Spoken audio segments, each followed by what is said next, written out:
When I was peeling an apple, my phone buzzed on the counter. The screen showed just 5 words. Dad, please. Save me, I didn't call back, and I didn't text to ask what was wrong. I just drove straight to her fiancé's luxury penthouse. The moment she saw me, she whispered, "Dad, we have to get out of here before he comes back." But as we reached the lobby, a cold voice cut us off. "Step aside, old man. She's not going anywhere." All he saw was an elderly father in a beat-up pickup truck. He had no idea who he had just threatened. Before we keep going, if this story touches something in you, tell me in the comments where you're watching from tonight. Your city, your country, I'd love to know who's bearing witness with me. The apple I was peeling hit the porch floor before I realized my hands had stopped moving. Those simple words on the screen, "Dad, please. Save me, I didn't call Claire back.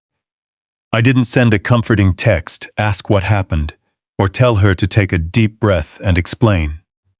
22 years in field operations had thoroughly stripped that instinct out of me. When someone you love sends a message like that, you don't ask questions, you act. I set the knife on the railing, pulled off my work gloves, and walked toward the driveway. The old Ford F-150 was parked in its usual spot. Same truck, same rust creeping up the rear quarter panels, like it had somewhere important to be. The paint had faded from blue to a tired gray back around 2009, and I'd never bothered to fix it. I climbed inside, turned the key, and listened to the engine complain for 3 solid seconds before it finally caught. The heater took another 5 minutes to blow warm air, but I didn't wait for it. As I pulled onto the 2-lane road toward the highway, the rural Virginia countryside drifted past the window. Fences, open fields, and the golden crowns of pine trees taking on the first shades of October. An afternoon like this made you feel like time was standing still, and nothing bad could ever happen. I'd learned a long time ago never to trust that feeling. The drive into Georgetown took just over 90 minutes, and I didn't waste a single one of them. By the time I crossed into the district, I'd already mapped out the building in my mind. Dominic Voss's glass and steel penthouse tower was designed to make ordinary people feel small before they even reached the front doors. I had looked up the building 4 months ago when Claire first mentioned his name. It was force of habit. I parked the F-150 in the loading zone right outside the main entrance, ignoring the valet, who waved his arms frantically as he ran toward me and walked straight through the double doors. The lobby hit me like a splash of ice water. Marble floors, soaring ceilings, and chandeliers that probably cost 10 times more than my rusted pickup. A doorman in a tailored coat looked at me the way people look at trash they wish wasn't there. I let my shoulders slump forward, added a slight dragging limp to my right knee, and let my eyes go soft and unfocused. Just an old man used to idling away his afternoons on the porch and nodding off in front of the TV. Invisible. That's the word. When people decide you're harmless, you become invisible. I'd used that exact fact in 14 countries over 30 years, and it had never failed me once. The elevator doors opened on the 38th floor. I found the door to Dominic's penthouse standing slightly ajar, that half-open state that usually means whoever is inside is too shaken to think clearly. I pushed it open and stepped in. The apartment was spotless, the kind of clean that tells you nobody actually lives there. The surfaces were too sterile. The furniture, arranged for photographs rather than people. Everything looked expensive, but nothing looked touched. Claire was in the living room. Dull Didi's rain, her hands trembling so violently as she crammed clothes into a canvas duffel bag that she couldn't get the zipper to close. Her hair was messy and unwashed, her eyes swollen from crying that definitely hadn't started today. When she raised her head and saw me standing in the doorway, she let out a sound that wasn't quite words. Something between a sob and the quiet gasp you make when you've been holding your breath too long. Dad. Her voice cracked right in the middle. We have to go. He has a meeting at 2, but he'll be back by 3:30. If I finds me packing, he'll... Dad, we just have to leave. I know, sweetheart. I crossed the room and took the bag from her hands. I've got it. Let's go. I kept my movements slow and unhurried, placing a hand on her shoulder to guide her toward the hallway. Her whole frame was shaking, the kind of tremor that happens when adrenaline stays spiked for too long and the body forgets how to settle down. He took my car keys, she whispered as we reached the elevator, her voice barely audible. He froze the joint account this morning. I only have $40 in cash. I didn't know who else to call, Dad. I hit the button for the lobby. You called the right person. She looked up at me. My daughter, 32 years old, standing in that elevator with shaking hands. Her eyes filled with a look I hadn't seen since she was 7, sitting on the sidewalk after falling off her bike, asking if everything was going to be okay. Back then, I told her it would be. Now I told her the same thing. The difference was, at 7, I was making a promise I hoped I could keep. Today, I was making one I knew I could fulfill. The elevator counted down the floors. Claire clenched her jaw, her breathing shallow, as she stared at the flashing numbers. I watched the reflection in the brushed steel doors as the lobby materialized below us. The marble floor came into view, and standing right in the center was a man. He was carrying a leather briefcase, wearing a charcoal suit. He moved with the quiet confidence of someone who had never been told no a single day in his life. The doors slid open. Dominic Voss was 38, with the kind of handsome face he knew he had and had long taken for granted. He stood between us and the exit, with an easy composure. The composure of a man who never entertained the thought that someone else in the room might not fear him. His eyes fell straight onto the duffel bag in my hand, moved to Claire's face, and then drifted back to the bag. The expression on his face shifted, the corners of his mouth tightening into something cold. "Where are you going?" he asked. His voice was low and almost pleasant, like the sound a door makes right before it slams shut. Claire's hand gripped my arm. Her fingers locked on so tightly I could feel the tension in every single one. She took a step back, positioning herself slightly behind me. Not entirely hiding, but using my body like a shield against a sudden cold wind. Dominic let out a short, quiet sneer. He walked toward us slowly, his Italian leather shoes clicking a precise rhythm against the marble. He stopped 4 feet away, looking me over from the top of my flannel collar, down to the mud caked on the soles of my boots. That familiar look crossed his face, one I had seen countless times in my life. The utter contempt of a man convinced he faces no real danger. "Step aside, old man," he said politely. Then he reached around me, grabbed Claire by the wrist, and yanked her forward. Claire gasped, pulling back hard, but his grip tightened. She stumbled half a step, her sneakers scraping sharply against the polished floor. I gently laid my hand over his wrist. My fingers trembled visibly, just like an old man's, knuckles swollen, grip unsteady. I lowered my chin slightly. "Please, son," I said, putting every drop of worried fatherly exhaustion I could muster into my voice. "She just needs a little space. We don't want any trouble here.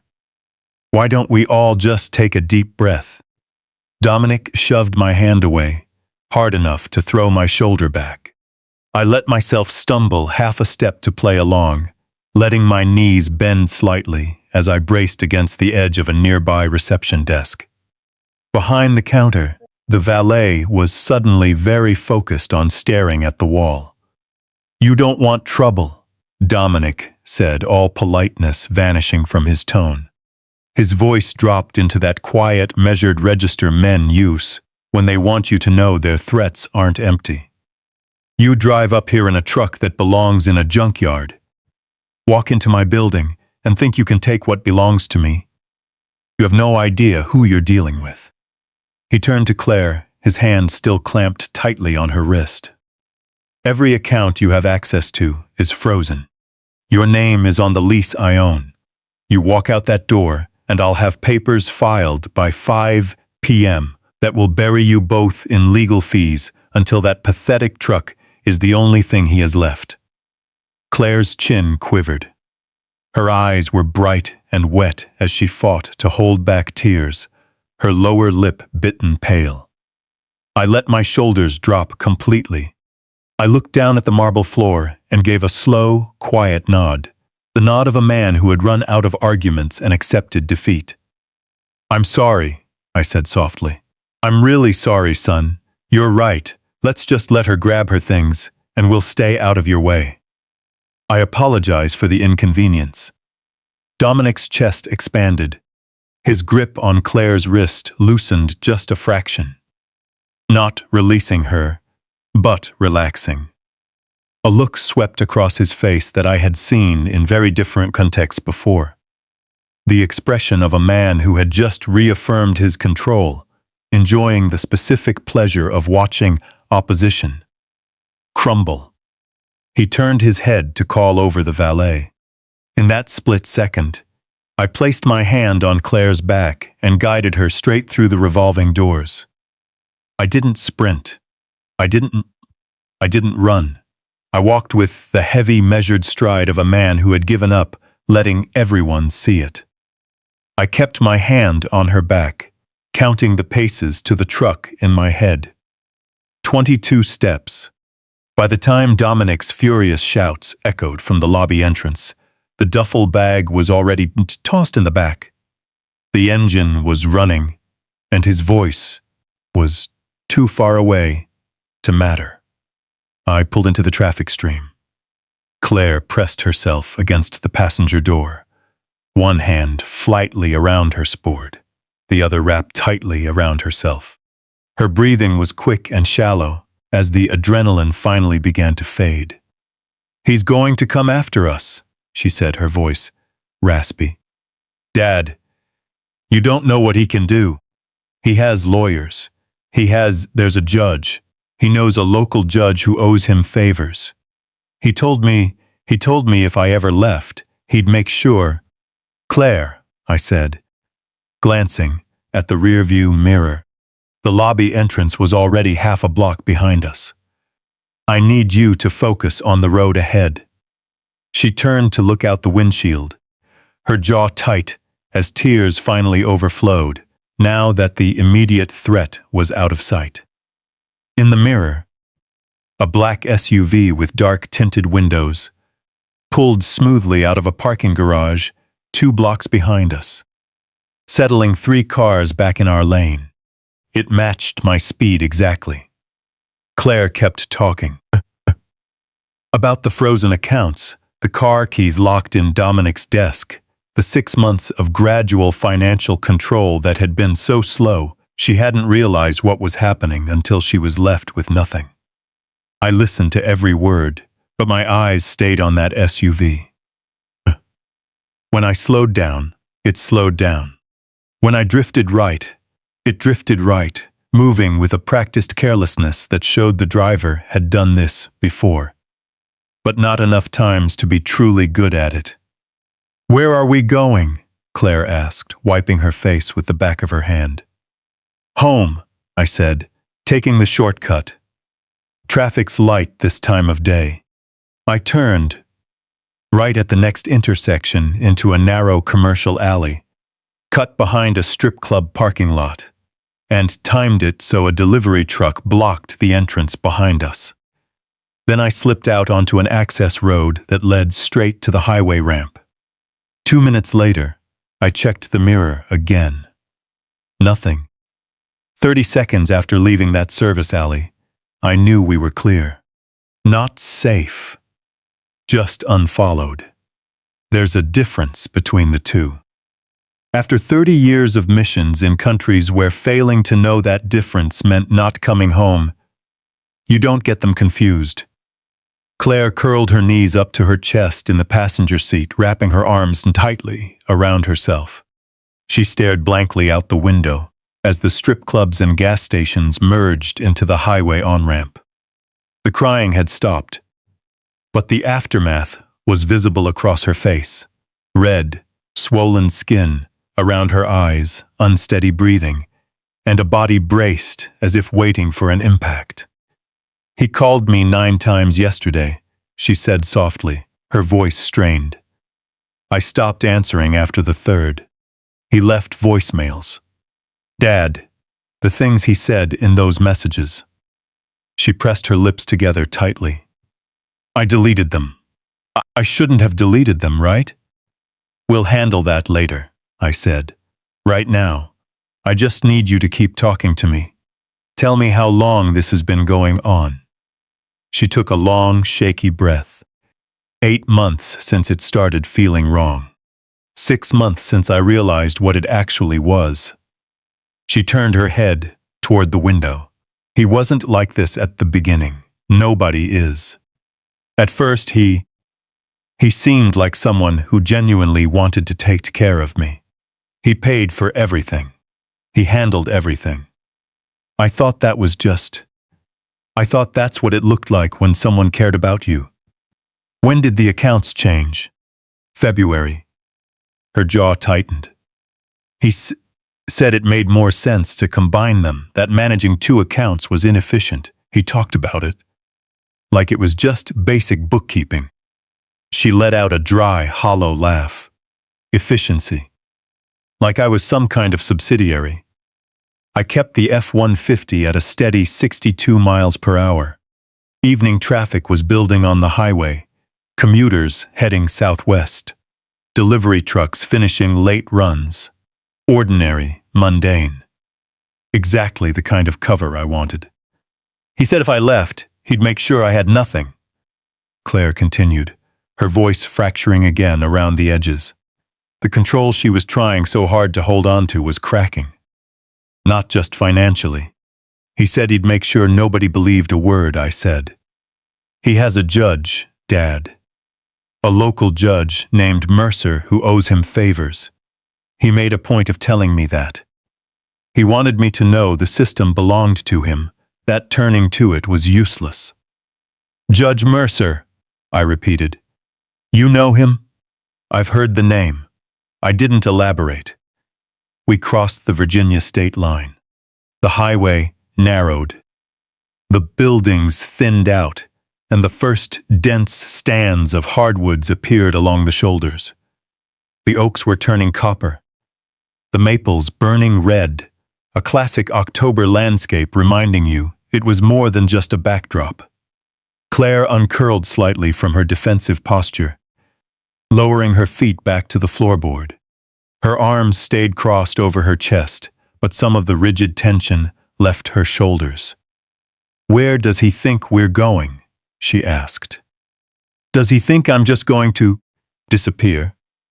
"He thinks you have nowhere to go," I said. "That's not the same as thinking you'll disappear. Men like Dominic Voss don't wonder where people go when they leave. They only think about why people can't leave." Claire turned her head to look at me. "How do you know how men like him think?" "Government work," I said. "A lot of boring meetings." She stared at me for a moment.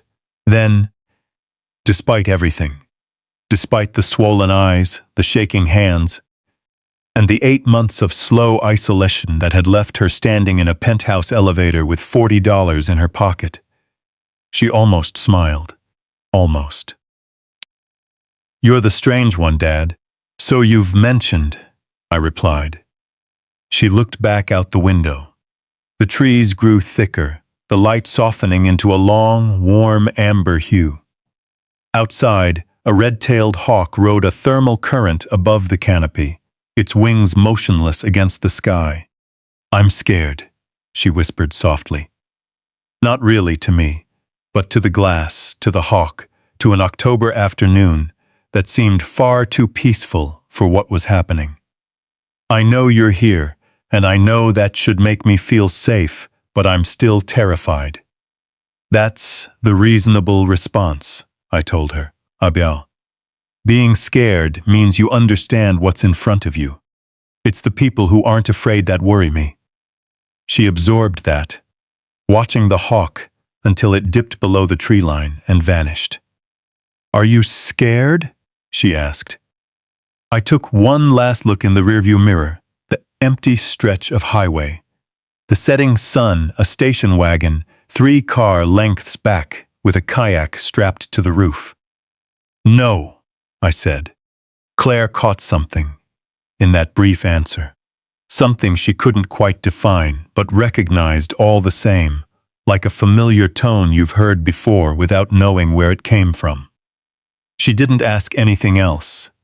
She leaned her cheek against the cool glass and closed her eyes. Within 4 minutes, the rhythm of the road lulled her into a light, exhausted sleep. The sleep of someone who had been running on sheer terror for months and was finally letting themselves rest. The tires hummed against the asphalt as the pines closed in on both sides. I kept driving. Gravel crunched under the tires, and Claire jarred awake the way people do when they wake up somewhere unexpected. A sudden gasp, eyes wide, hands instinctively grabbing the door panel before remembering where she was. "We're here," I said. She stared at the farmhouse through the windshield. The white clapboard siding was graying at the edges, the porch wrapped around the front, and an old oak was dropping the first few fallen leaves onto the steps. Then she saw Sylvia standing at the top of those steps, and something in Claire's face just crumbled. "Mom." The word was broken, barely even a word. She had the door forced open, before I even brought the truck to a complete stop. Sylvia moved down the steps, a pace that wasn't a run, but was incredibly fast. When she reached Claire, she opened her arms and pulled her in, holding on to her with the kind of grip that only comes after waiting longer than the last 2 days actually lasted. Claire buried her face in her mother's shoulder. The cry that came out of her was deep, ugly, and uncontrollable. The sound of 8 months of holding everything in, finally finding a place safe enough to break. "I've got you," Sylvia said into Claire's hair. "I've got you, baby. You're here now." I got out of the truck and grabbed the duffel bag from the cab. Sylvia caught my eye over Claire's shoulder. She didn't ask me anything. She read whatever she needed from my expression, gave me one slow nod, and guided Claire up the steps and through the front door without looking back. I was left alone in the driveway. The sun was dipping behind the tree line to the west, painting the sky in layers of orange and deep rose. And the temperature here was a solid 10 degrees colder than it had been in Georgetown. I could smell wood smoke coming from somewhere down the road, and that sharp, cold scent of October dirt. It always meant the growing season was over, and harder days were coming. I looked down at my hands. They were hanging at my sides, big hands, the knuckles on the right, one thick from an old break that never quite reset perfectly. The palms were covered in a crosshatch of tiny scars you accumulate after decades of working with them in environments where you can't afford to be careful. A mechanic might have hands like this, or a farmer, or a man who spent his life doing difficult things with them in difficult places. I thought about Claire when she was 7, pedaling her bike at the end of this same driveway, hitting a rock and going over the handlebars. That specific kind of slow motion children fall in because they have absolutely no idea what's happening. I was 20 feet away, and the speed at which I covered that 20 feet still surprises me when I think about it now. I dropped to one knee in the gravel, and she was on the ground looking up at me. Not crying yet. Still in that second of shock before the pain arrives. She asked me, "Dad, is it bad?" I checked her palms, checked her knees. No breaks, skin was broken, but it wasn't bad. "It's not bad," I told her. "You're tougher than this driveway." She smiled at that. Even with the blood, she smiled. I thought about her at 16, sitting across the kitchen table, asking me flat out with that dead serious teenage intensity. "Dad, what exactly is it that you do?" Genuinely asking. And I gave her the answer I'd given her mother in slightly different forms for years. Policy work, analysis, very tedious. A lot of reports. And Claire looked at me with those sharp eyes and said, "You always come home with a different kind of tired than the other dads." I don't have an answer for that one. Now, I thought about the valet in the lobby. The way he kept his eyes locked onto the wall when Dominic grabbed my daughter's wrist and said, I stood there apologizing and trembling. The way Dominic rough-shoved me aside and felt absolutely safe doing it. The valet had seen what Dominic had seen. An exhausted old man in a flannel shirt, slow, weak, and a threat to absolutely no one. I looked at my hands again. These hands had disarmed combatants in 4 countries, had carried a teammate out of a collapsed building in the dark in Kabul, and had signed documents that moved resources across continents and ended careers.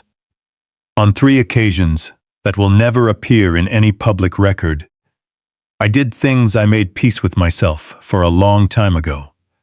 I never told Claire any of that. I spent 30 years making sure she would never have to know it. Voices drifted from the house. Claire's voice was muffled through the walls, rising and then falling. Still crying. Still purging it. I stood in the driveway until the last light left the sky and the temperature dropped another 5 degrees. Until the first star appeared over the eastern tree line. Then I pulled out my phone, looked at it for a moment, and put it back in my pocket. Not yet. I picked up the duffel bag, walked up the porch steps, and pushed open the front door. The house was warm, smelling of the soup Sylvia always had simmering on the back burner from September to March. Somewhere in the kitchen, I could hear my wife's voice, low and steady, using quiet sentences to pull Claire back from the edge. I set the duffel bag down by the stairs, hung my jacket on the hook by the door, and stood in the hallway for a minute, listening as my daughter's breathing slowly leveled out. Outside, somewhere at the end of the long, dark driveway, a pair of headlights flashed briefly on the road, then disappeared. The soup was chicken vegetable, identical to the pot Sylvia had been making since 1987. She set 3 bowls at the kitchen table, not asking anyone if they were hungry, because in this house, hunger was the default setting. The only question was how much. Claire held her bowl with both hands, not eating, just holding it, letting the warmth soak into her palms. Her eyes were dry now, but the red swelling around them told the full story of the last few hours. She'd washed her face in the downstairs bathroom and pulled her hair back. In the yellow light of the kitchen, she looked at once like a 32-year-old woman and the 10-year-old girl who used to sit in this exact chair doing homework while Sylvia cooked. "He canceled my health insurance," Claire said to the soup. "I found out 2 weeks ago when I went to get a prescription filled, and the pharmacist told me I wasn't in the system anymore. I stood there at the counter for probably A full minute before I understood what was happening. Sylvia set her spoon down. He dropped me from his plan without telling me. Claire's jaw was tight. In that exact moment, I knew I had to leave. It wasn't the accounts. It wasn't the car keys. It was the insurance, because he did it quietly. No warning, no argument. He just erased it. Like I was a budget item he decided to cut. I watched my daughter's face while she said it. The anger in her face was new. It wasn't the terrified, desperate energy from the penthouse. It was something steadier, colder, sitting at the bottom. Something that had been brewing for a while, and had finally found enough oxygen to light up. "Claire," I said, "the voicemails you deleted, were those the only record you kept?" She looked up at me. Something shifted behind her eyes. "No," she said. She reached into the front pocket of her hoodie and pulled out her phone. She set it on the table between us and slid it toward me without unlocking it. For a second, she seemed to change her mind, picking it up again, pressing her thumb against the screen, and opening a folder. She turned the phone around to face me. The folder was dated 11 months ago. Inside were photos, screenshots, audio files. Dozens of them, organized by month. Each one was labeled in Claire's neat, precise script. Threat. Feb 14th, notice of account change voicemail, transcript, photo of bruise on left wrist. Something happened in my chest that I didn't let show on my face. I slowly scrolled through the screen. Text messages where Dominic listed exactly what he would do if she left him, specific, detailed, the language of a man who had rehearsed the words. Screenshots of bank notifications showing transfers she hadn't authorized. A 2-minute audio file, muffled and grainy, of Dominic explaining on the phone to someone that Claire's name was on certain accounts, which was, as he put it, a useful arrangement. I looked up from the phone. "You recorded this last one without him knowing," I said. I left my phone in my jacket pocket. Claire lifted her chin slightly. "I didn't mean to. He took a call when we were in the car, and I hadn't turned the recording app off. But after I heard what he said, I started planning everything else. Virginia is a 2-party consent state," I said. "A recording made without knowledge can't be used as primary evidence in state court." Claire's expression flickered, the first shadow of doubt crossing her face since she opened the folder. "However," I said, "the federal rules of civil procedure follow different guidelines. If this becomes a federal investigation, and it absolutely will, that recording becomes corroborating material. It points investigators toward the correct accounts. It doesn't need to stand alone." I pushed the phone back toward her. "It's still valuable. Keep it." Claire let out a slow breath, and the shadow cleared. "For someone who claims to do policy work, you have an uncomfortably detailed knowledge of evidence law." "Boring meetings," I said, "very educational. How long have you been collecting this?" 8 months. She looked me right in the eye. "Ever about to kick out a nagon?" Every time he threatened me, I recorded it. Every time there was an account change, I screenshotted the notice. I didn't know what I was going to do with it. I just knew that someday I might need it, and I might only get one shot at using it. I placed the phone carefully on the table. "The way you set down something that was just revealed to be far more precious than it looked." I looked at my daughter, a woman who had spent 8 months in fear and control, who had been systematically stripped of every resource that allowed her independence, and she had found the clarity in the middle of that to build a case. "You're more like me than you realize, Claire," I said. She frowned slightly, the way she always did when she suspected, I was saying something with 2 layers of meaning. What does that mean? It means you did the exact right thing. I pushed the phone toward her. Don't let that out of your sight. Sylvia was watching this exchange from across the table. That specific expression on her face, that was always 3 steps ahead of the situation. She reached out and refilled Claire's water glass without saying a word. And in that moment, the phone Claire had set on the table buzzed, face up, so we all saw it.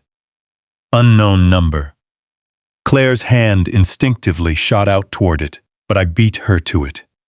I swiped to answer, put it to my ear, and said nothing. A few seconds of background noise. The low hum of inner-city air conditioning, the faint sound of traffic 20 floors below. Then Dominic's voice came through, measured, deliberate with that specific cadence of a man who knows his words are having an effect. I know exactly where you are, old man, he said. I have the address. I have the county. I have the road. You put her back in her car by 9 p.m. tonight. And I'll have the car delivered to you, because I'm feeling generous right now, and you send her back. Past 9 p.m., I stop feeling generous. He paused, clearly for effect. The papers I file tomorrow morning will destroy her, he continued. When I'm done with her, I'm going to start on you. That rusted truck of yours is probably worth $400. I want you to enjoy it, because it's going to be the only thing you have left. The call didn't end. He was waiting for a response, waiting for me to beg, to argue, to push back, to do anything that confirmed his upper hand. I pressed the red end call button. I placed the phone face down on the table. Claire was staring at me, her face tight with new fear, both hands clutching the edge of the table, so hard her knuckles were white. Dad, eat your soup, I said. It's getting cold. Outside, the wind was moving through the pines at the edge of the property. I heard it swell back and forth in long, slow waves, and beneath the sound of the wind, there was only the faintest sound, caught only if you were specifically listening for it, the soft crunch of gravel being seen compacted on the far end of the driveway. Sylvia had gotten Claire up to bed by 8:30. I listened to them upstairs. Claire's voice getting smaller, words blurring into tones rather than content, while Sylvia's responses were low and steady. It was the sound of pulling someone back from the edge, one careful sentence at a time. Then the creak of the guest room door. Then silence. I sat in the armchair by the front window, leaving the lights off. The fire in the wood stove had burned down to coals, casting a faint orange pulse against the wooden floorboards, enough to see by without illuminating anything. Outside, the moon had risen, but it was thin, more of a suggestion than a light. The pines on the boundary line were black silhouettes against a slightly less dark sky. My eyes stayed locked on the driveway. The anger that a normal father would have felt hours ago. The hot, immediate rage that demands action and noise was not in me. In its place was something much quieter and infinitely more dangerous. It settled in the back of my head and behind my sternum, and it didn't burn. It was ice cold and very, very clear. I thought about the folder on Claire's phone, about the photo labeled "bruise on left wrist." I had looked at that photo for less than 2 seconds, but I could describe every detail of it for the rest of my life. Then I thought about something else. I had served this country for 30 years doing things that required a specific mental wiring. The ability to remain functional when things were personal. The ability to keep the analytical machinery running when every instinct was screaming to interfere. In 2003, in Kabul, when it was 110 degrees outside and the radio went silent, I had done it while trapped in a collapsed building with 2 colleagues for 11 hours. I had done it in 3 other countries. I couldn't say the names of publicly. Every single time, I did it. But on a Tuesday afternoon, when my daughter needed someone to answer the phone, I hadn't. The thought settled on my chest, like a block of cold iron, and I let it sit there. Because I had learned a long time ago that the thoughts you try to push away always come back with reinforcements. Sylvia moved down the stairs in the dark, a silent grace she'd perfected over 35 years of not waking people up. She didn't turn on any lights. She passed through the kitchen, and I heard the faint sound of the kettle filling and the click of the burner igniting. Then she walked over and sat on the arm of the sofa nearest my chair. Neither of us said anything for a minute, the coals pulsing out their slow orange rhythm. She cried herself to sleep, Sylvia said. Took about 4 minutes for it to take hold. Good. She kept apologizing. Sylvia's voice was careful and precise. Every few minutes, she'd apologize for not calling sooner. I kept telling her she had nothing to apologize for. She paused. There's a lot of psychological weight she has to get through. Yes. Eugene. Sylvia leaned forward, elbows on her knees, finding my eyes in the dim light. I need to say something to you, and I need you to actually hear it. Not just process the information. I'm listening. You are not responsible for the 8 months she spent in that apartment, Sylvia said, her voice firm and clear, carrying that specific authority of a woman who had once told blunt truths to power in rooms where no one wanted to hear them. You could not have known. She kept it from us specifically so we wouldn't know. That is what people in her position do. They protect the people they love from the weight. My throat tightened, and I didn't try to control it. There was a photo on her phone. Sylvia, her wrist. I know. I missed it. And you were there the absolute second she asked for help. Sylvia reached out and took my hand where it rested on the arm of the chair, gripping it hard. It wasn't a soft, comforting squeeze. It was the firm, deliberate grip of someone needing you to feel the contact. That is what matters, Eugene. You were there. The kettle in the kitchen began a low whistle. Sylvia stood up to get it. And that was when a sudden, sharp shatter of glass came from outside, immediately followed by the dull thud of something heavy hitting the living room floor. Sylvia whipped around toward the sound. I was already moving out of the chair. A fist-sized rock sat on the floor, surrounded by fragments of the front window. Wrapped around the rock in thick black electrical tape was a folded piece of paper. I covered the distance in 3 strides, dropping to one knee to tear the tape free. I unfolded the paper in the faint light from the coals. A few words were scrawled in thick black marker.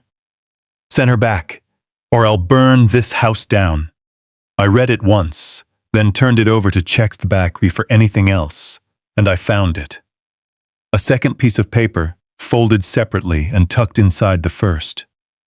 A color photo, printed on standard copier paper. Claire, asleep in the guest room upstairs, taken from outside through the window, close enough that I could see the crease in the pillow next to her face.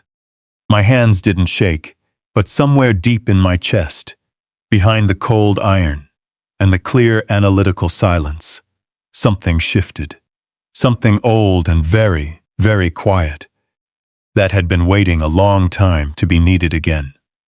I folded both papers and put them in my shirt pocket. Then I walked into the kitchen, opened the junk drawer, and found the key that hadn't been touched in 6 years. The key was cold in my hand. I stood in the kitchen doorway for a minute, listening to the house. Upstairs, nothing. Claire was sleeping deeply, The kind of sleep that only happens when the body finally overrides the mind. Sylvia had followed me back into the kitchen and was standing quietly by the counter. She had her arms crossed, watching me with that expression that said she'd already thought through the next 3 steps of the situation and was waiting for me to catch up. "The window," she said. "I'll board it up in the morning." I looked at the key in my hand. "Go back upstairs, Sylvia. Eugene, I need you up there in case Claire wakes up." I met her eyes. "Please." She stared at me for 4 full seconds. Then she uncrossed her arms and placed both hands flat on my chest, not pushing, just holding them there, feeling my heartbeat the way she had since 1979 when she wanted to know what I was actually feeling rather than what I was telling her. Whatever she found, she just nodded. "Don't stay out all night," she said. "I won't." She went upstairs. I waited until I heard the bedroom door close. Then I put on my jacket, took the key, and walked out the back door. The temperature had dropped into the low 40s. My breath showed in pale puffs, caught and dissolved by the faint moonlight. The grass was wet and stiff with the frost that was going to arrive. Officially sometime this week, and my boots made soft, cracking noises as I stepped onto it. I carefully measured each step, heel down first, distributing weight, old subconscious discipline of moving at night in unknown territory. The barn was 40 yards from the back door. I'd built it myself back in 1998, with the help of a neighbor who assumed I was just a retired, bored federal bureaucrat. That neighbor had been a brilliant carpenter and had also never asked questions I didn't want to answer, which made him one of my favorite people in the county. The padlock opened on the first try, despite being idle for 6 years. The door groaned inward, and I made a mental note to oil it in the morning. Inside, it smelled like a barn. Old wood, dust, and the diesel ghost of a tractor I'd sold back in 2019. My flashlight caught the workbench along the far wall, a surface that was 3 inches thicker than any workbench needed to be. I put my shoulder against the right end and shoved. The workbench rolled on casters hidden within the floor joists, making a slight scraping sound from disuse until it revealed a section of the floor behind it. The safe was flush-mounted. The dial set flush with the surrounding concrete. I knelt down, feeling my right knee protest, and spun the combination from memory. 4 turns right to the first number, 3 turns left to the second, 2 turns right to the third. I hadn't set this combination in 31 years, and I'd never written it down, and I had never forgotten it. The door opened. The tactical vest was on the left, folded exactly as I'd left it. Next to it was the box holding the satellite phone. Beside that were 4 matte black boxes, roughly the size of a deck of cards. Each one was a military-grade camera unit, capable of picking up a crystal-clear image in complete darkness at 200 feet. On the right side of the safe, sitting on a square piece of black velvet that Sylvia had cut from an old evening gown sometime in the 90s, an initial joke that had taken on entirely different meaning, was the badge. It wasn't a badge I could use in any official capacity now. My authority ended when my retirement began, but it was the physical record of who I had been. I kept it the way some men keep their dog tags, not because it grants you any privilege, but because on some nights you need to remind yourself of exactly what you are capable of.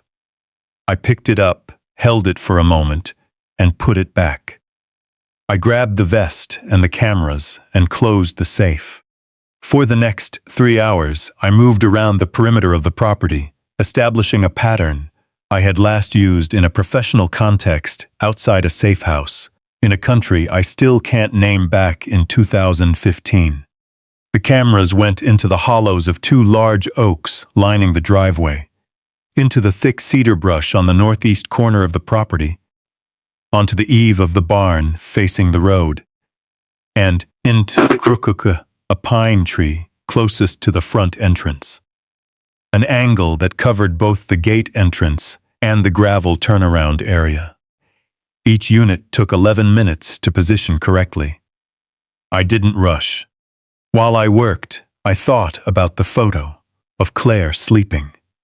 Someone had stood outside that window, had leveled a camera through the glass at my unconscious daughter lying in bed, had printed that photo out, and had driven here in the dark to tape it to a rock and leave it.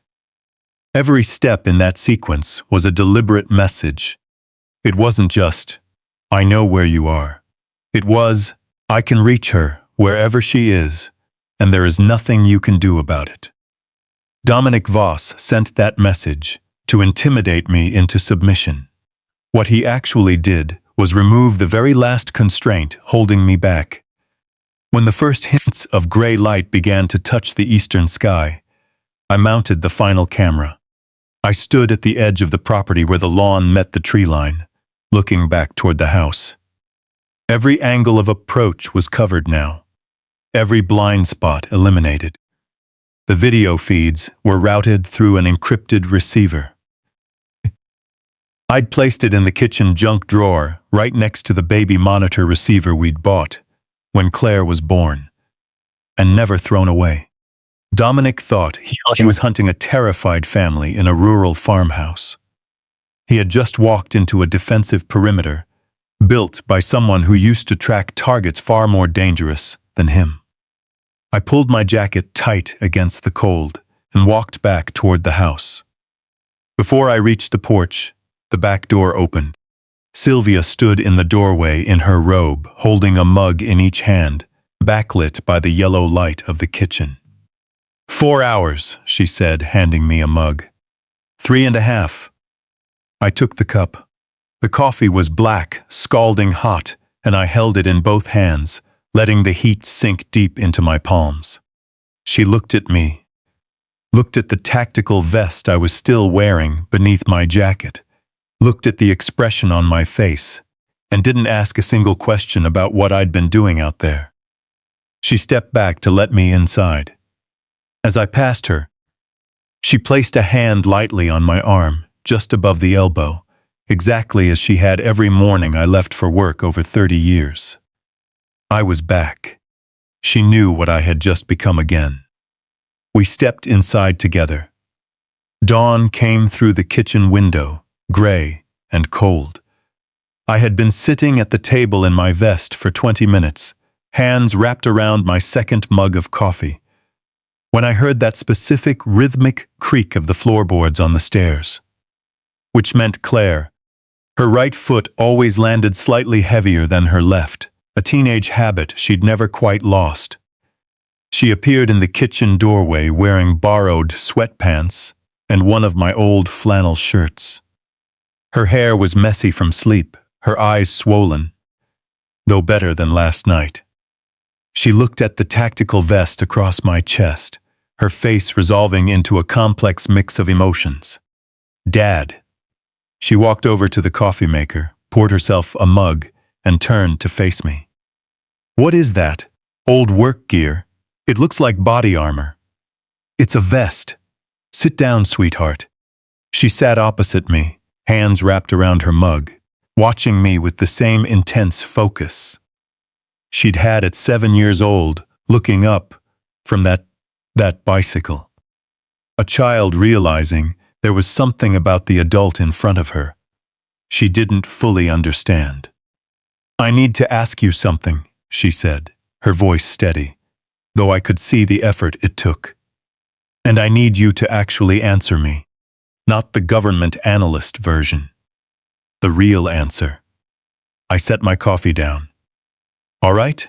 Last night, she began, the man who threw that rock got back in his car and drove away. But you weren't scared, not even a little.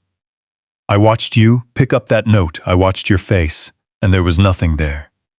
No fear, no surprise, not even anger. You looked like you were just checking the mail. She pressed her lips together tightly. Who are you? I looked at my daughter across the kitchen table in the gray October morning light. I thought about 30 years of careful, deliberate concealment.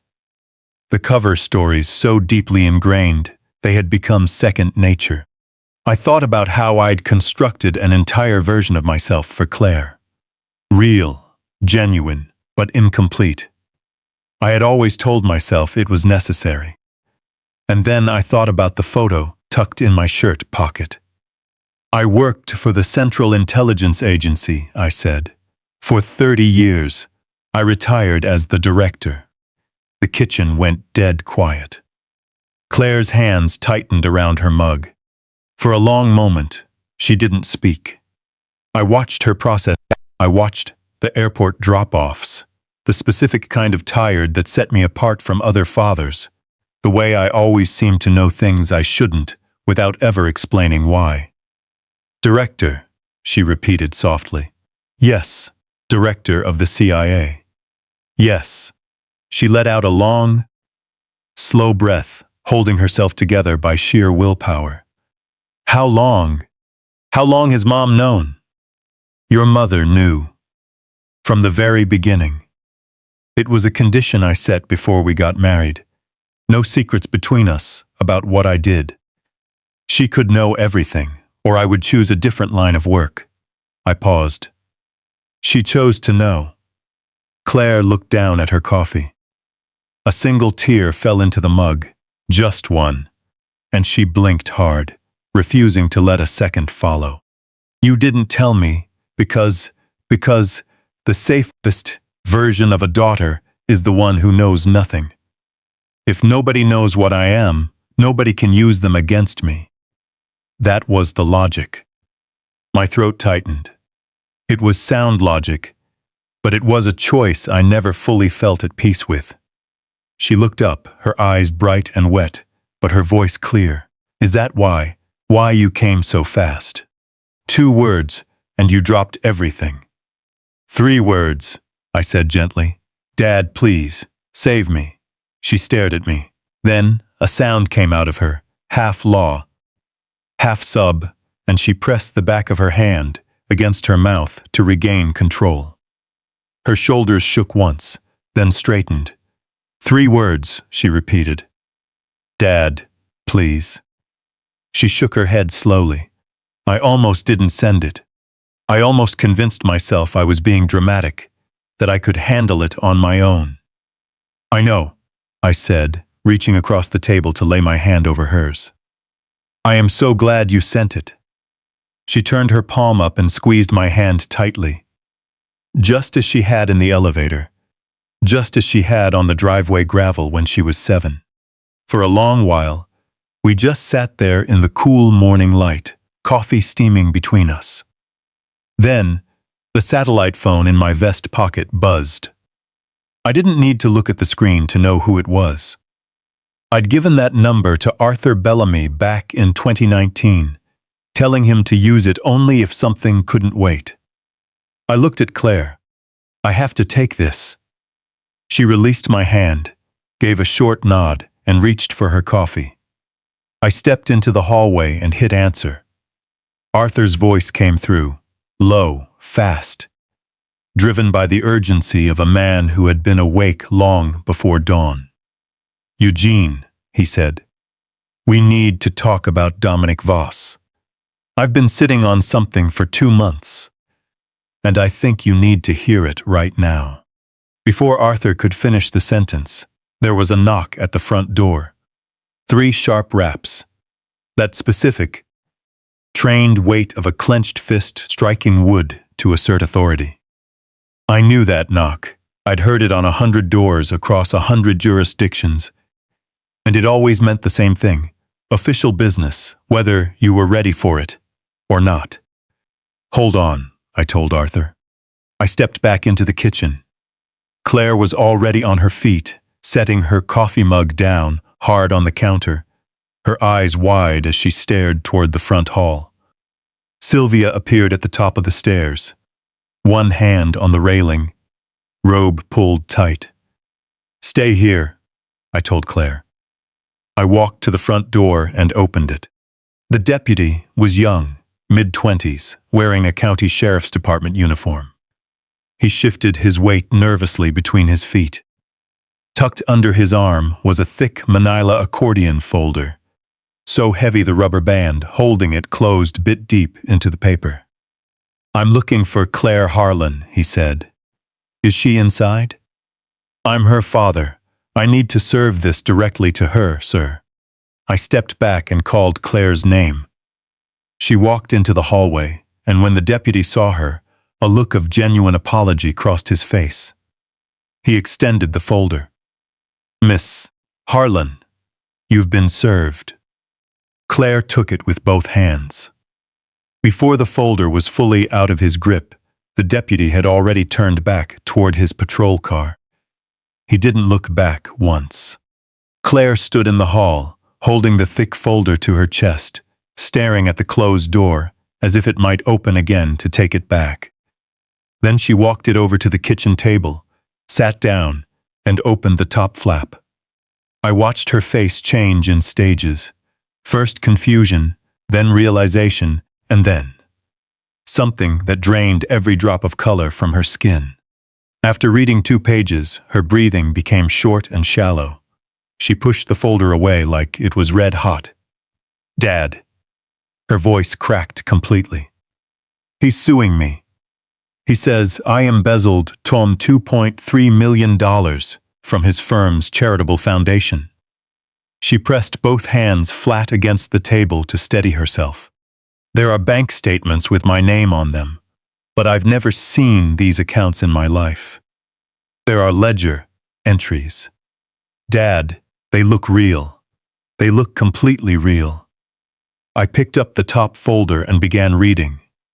The filing was exhaustive, the kind of detailed work only very expensive legal counsel could produce.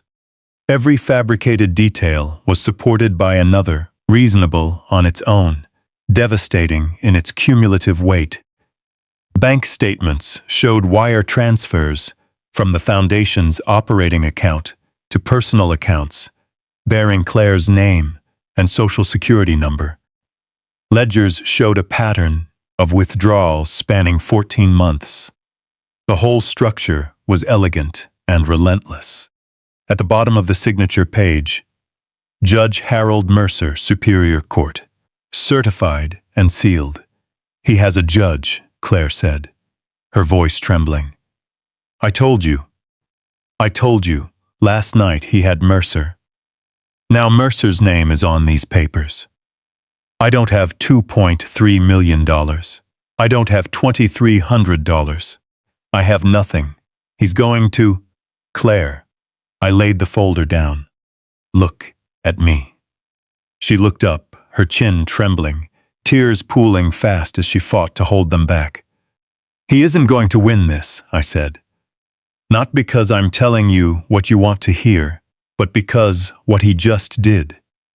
Submitting falsified financial documents to a court, certified by a judge he bribed, isn't a local civil matter.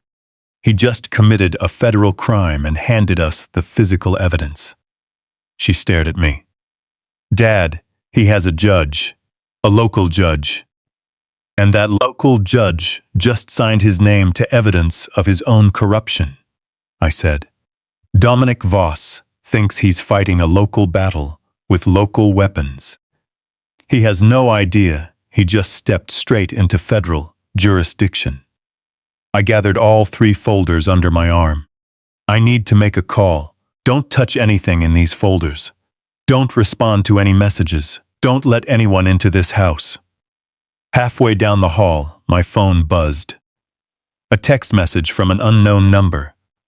"I told you I'd destroy her, old man.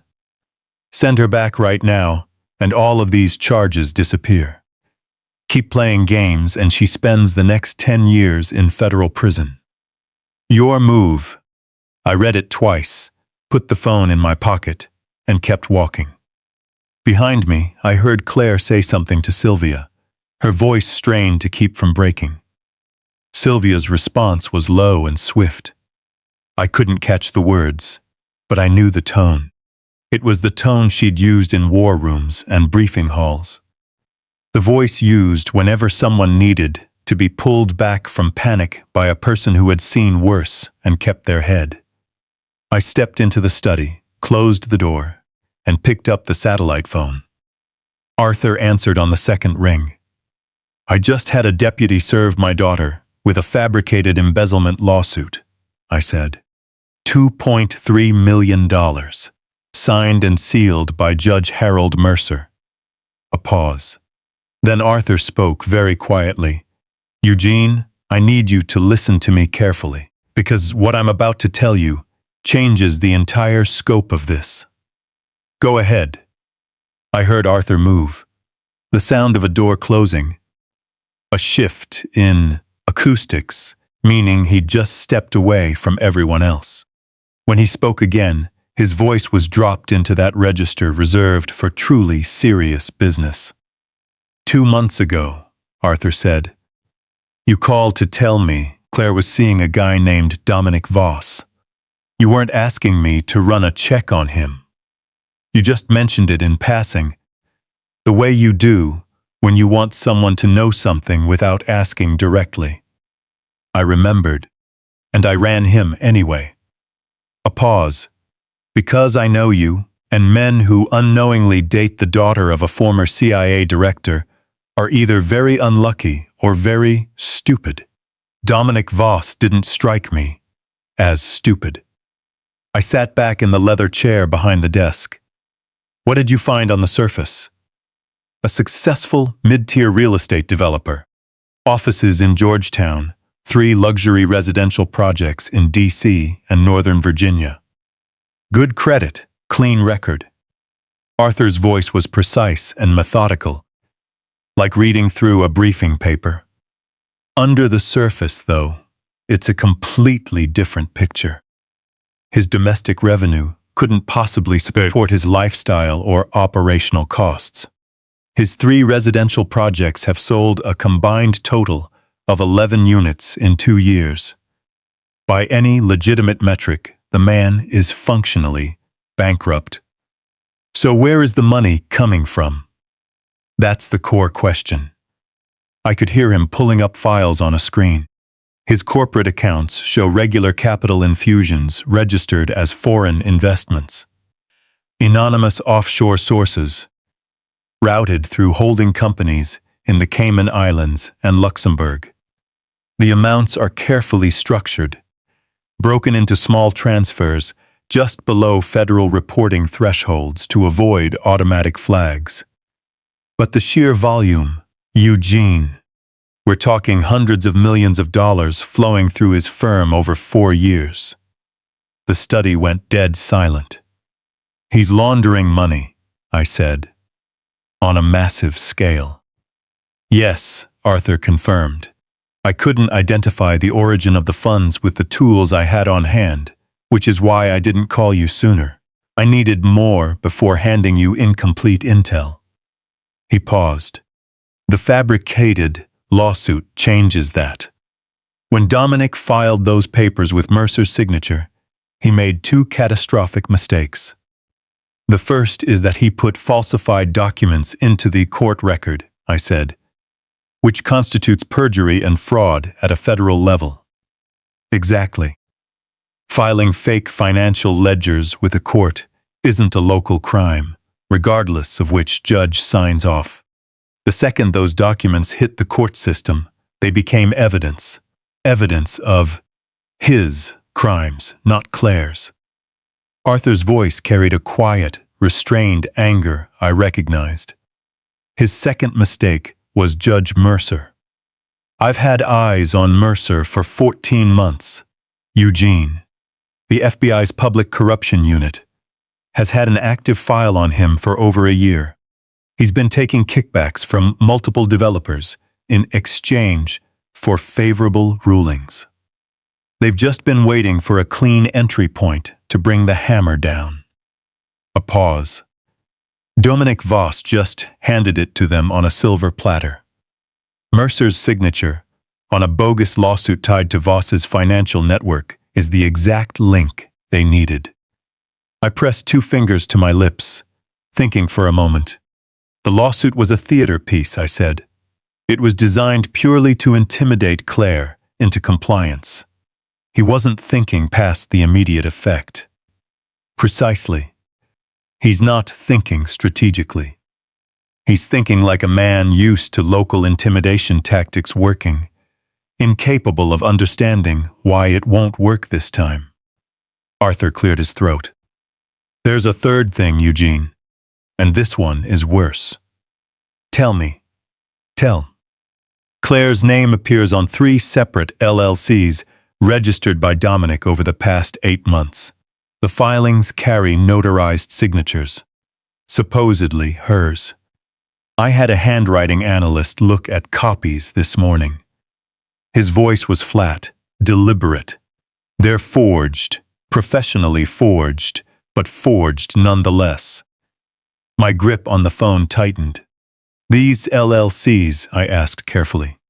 What are they tied to? The same offshore capital network. They appear to be structured as a secondary buffer layer, adding distance between Dominic and the source of the funds. Arthur let the sentence hang for a beat. If his operation collapses, Claire's forged signature on those filings leaves her as the primary domestic actor on paper. She'd be the first person any investigator hits. Eugene, she wasn't just his girlfriend. His voice dropped very low now. She was his exit strategy. Something that wasn't anger moved through my body. The word anger didn't fit. It was a cold, absolute clarity, the state that takes over when you fully understand what you are facing and exactly what it requires. Arthur, I said, I need you to do something for me. Name it. Pull every piece of documentation you have on Voss's corporate structure. Every shell company, every subsidiary, every registered agent. Cross-reference it with those LLC filings bearing Claire's name. Map out a complete picture of how the money moves and where it ends up. I paused.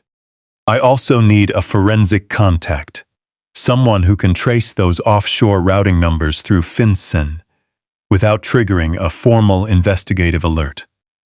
Not yet. I have just the person, Arthur said immediately. Ray Costello, ex-NSA, currently consulting for Treasury, best wire tracer I've ever seen, and he owes me more than a few favors. Get him on the line, I said. Tell him I'm calling in 20 minutes. Eugene. Arthur's voice shifted slightly. Not quite concern, but that careful tone reserved for ensuring he was understood. Whatever you're planning, understand this. If Dominic is holding assets for the kind of organization I think he isn't operating alone. The people above him won't want this exposed. I know, I said. Those people have resources. So do I. They just don't know it yet. I ended the call and sat in the quiet of the study for a moment. Then I picked up the satellite phone again and dialed the number Arthur had just sent me. It rang twice. A raspy voice answered. That flat, uninflected tone of a man who spent his entire career listening to other people's conversations and had lost all dramatic cadence. Costello, the voice said. Ray, I said. My name is Eugene Harlan. Arthur Bellamy said you can find money that doesn't want to be found. A pause, then Harlan. Another, longer pause. Eugene Harlan. The Eugene Harlan. There's only one, I said. Before I proceed, I need you to run some numbers for me. Ray Costello didn't do small talk. That was the first thing I remembered about him from the 3 times our work had overlapped at the agency over the last decade. He answered questions directly. Ask them directly. and viewed every second of conversation that didn't advance the objective as a personal insult. I'd always found it a refreshing quality. "Give me the primary corporate entity," he said. Before I even finished reading off Dominic's company name, I could hear the rapid clack of his keyboard in the background. State of Incorporation, Delaware. Right, DC Operations, Standard Setup. More clacking. "Give me 20 minutes.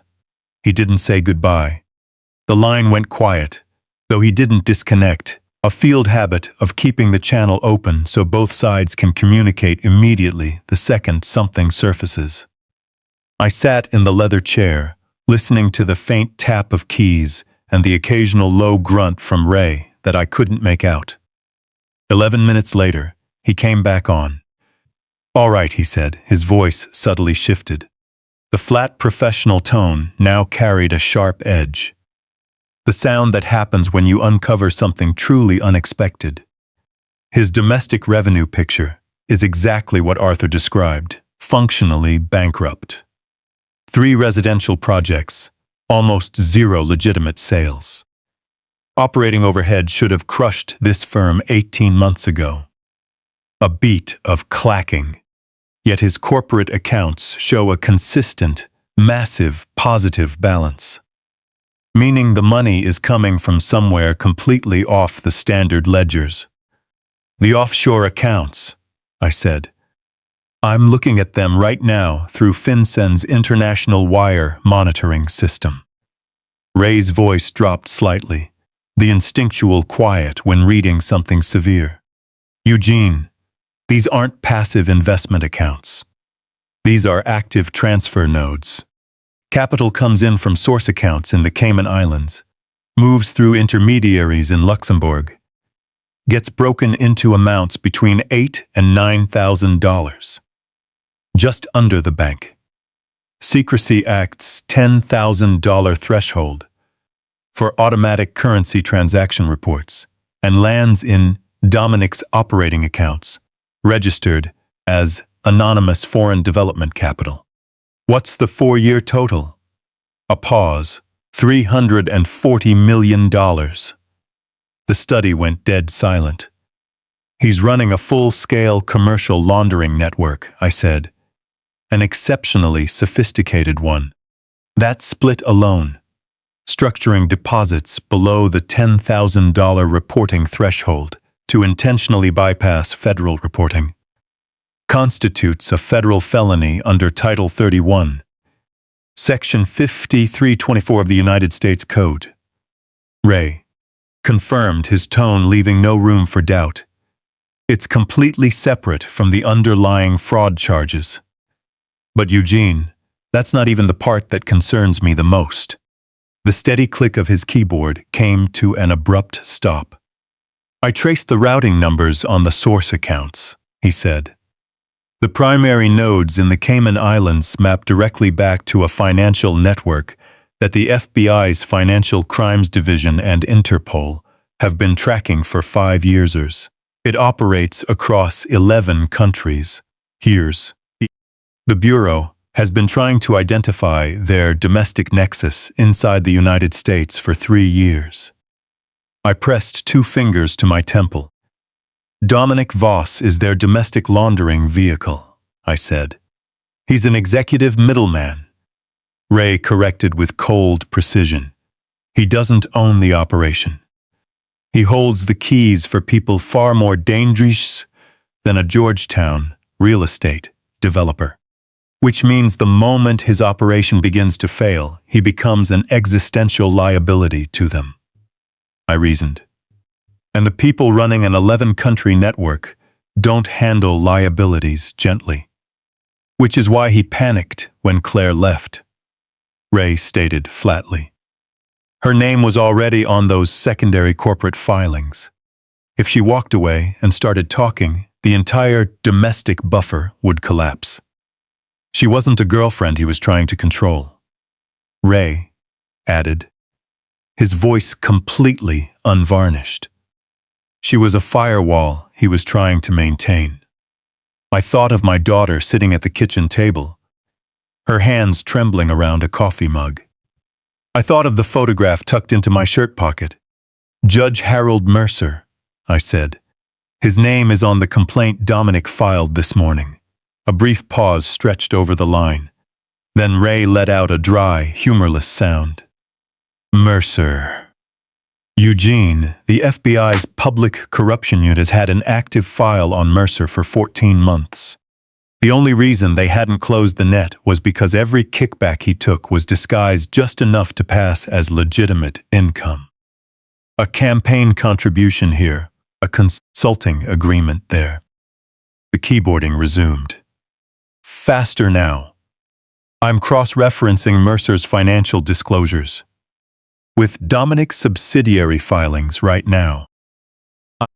A shell company, registered to Dominic's network, shows payments totaling $180,000 to a holding company linked directly to Mercer over an 18-month period, categorized as legal consulting fees. It's fully documented, I noted, and now that exact judge's signature is on a fraudulent court filing tied to the very same financial network. Ray's tone turned exceptionally deliberate. Dominic didn't just bribe a judge. He kept a ledger of the bribe, then leveraged that judge in a way that forces investigators to examine the entire relationship. He handed the public corruption unit everything they needed to close his case and open 3 new ones. I stood up from the desk and walked to the window. Outside, the October morning was sharp and cold, the tree line casting long shadows across the frost-dusted grass. Ray, I said, don't officially flag these files yet. I figured, he replied. You want to control the sequence of events. I'm going to ensure Claire's name is completely cleared before any formal action is initiated.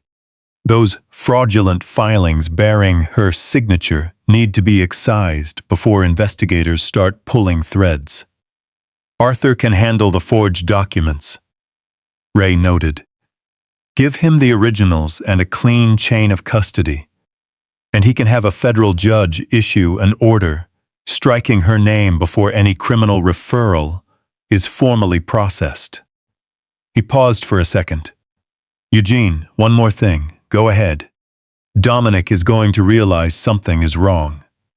Maybe not today, maybe not tomorrow, but when his usual pressure tactics produce 0 results and he can't get reassurance from above, he's going to get desperate. Ray's voice was steady and serious. Desperate men in his position generally make one of 2 choices. They run or they escalate. Given that he threw a rock through your window, I don't think he's the type to run. No, I said. He isn't. Keep a close watch on your perimeter. It's already handled, I answered. Thank you, Ray. Don't thank me, he said. Just make sure the right people end up in the right rooms. The line went dead. I stood at the window for a long moment, staring out at the tree line. Out there, the cameras I had mounted before dawn were recording every approach angle in clear, silent detail, waiting for the moment Dominic Voss made his next move. He believed he was the hunter in this equation.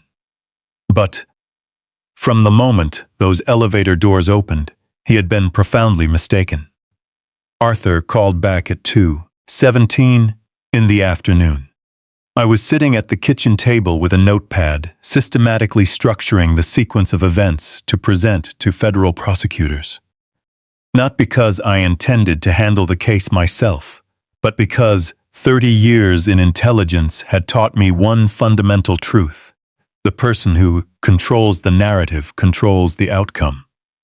And I intended to control this outcome completely. Claire spent the morning pacing between the kitchen and the living room sofa, her movements resembling someone whose nervous system had been running on overload for so long that it didn't know how to shift back into neutral. She managed half a slice of toast at 10. She called her school to arrange substitute cover for the remainder of the week.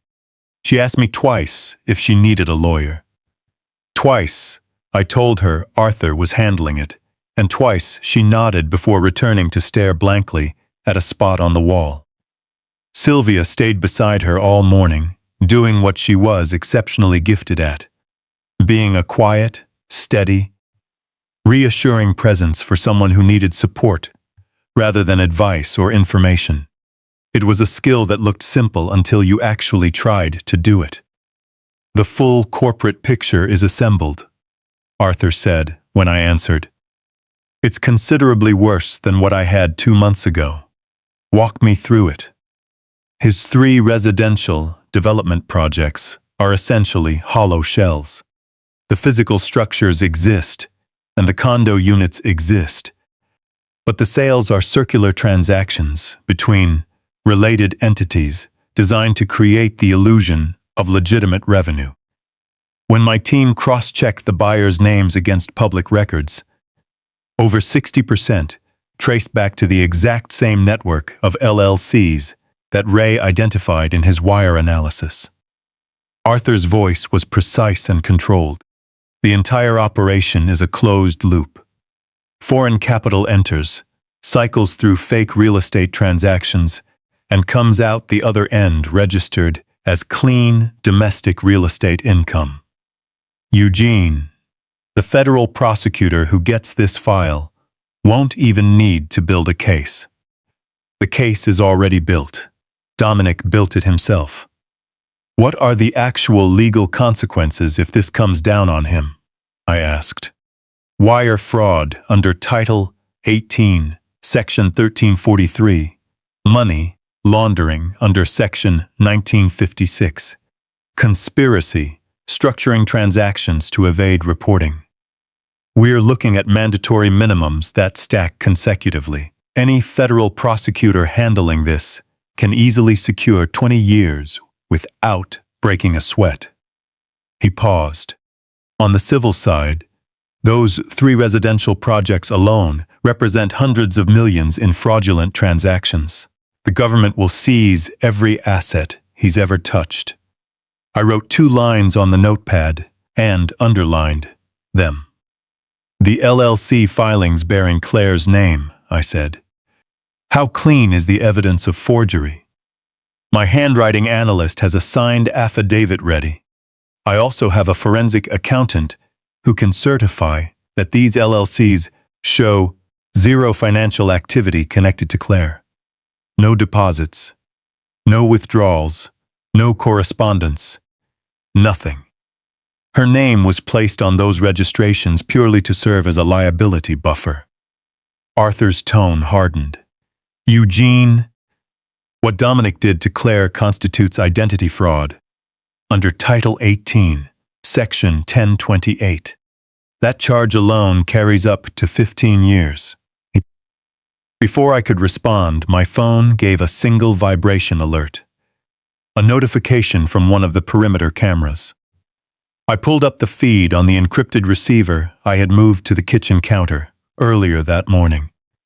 The camera covering the road entrance showed a dark sedan moving slowly past the property.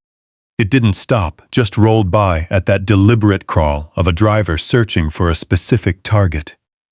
Then it kept going without turning around. "Arthur," I said. "He's running surveillance on the property." "I know," Arthur replied. "Which brings me to something else. I have a contact at a private investigative firm Dominic uses for sensitive matters. He reached out to them this morning demanding a full background check on you. Names, employment history, current affiliations." He paused for a beat.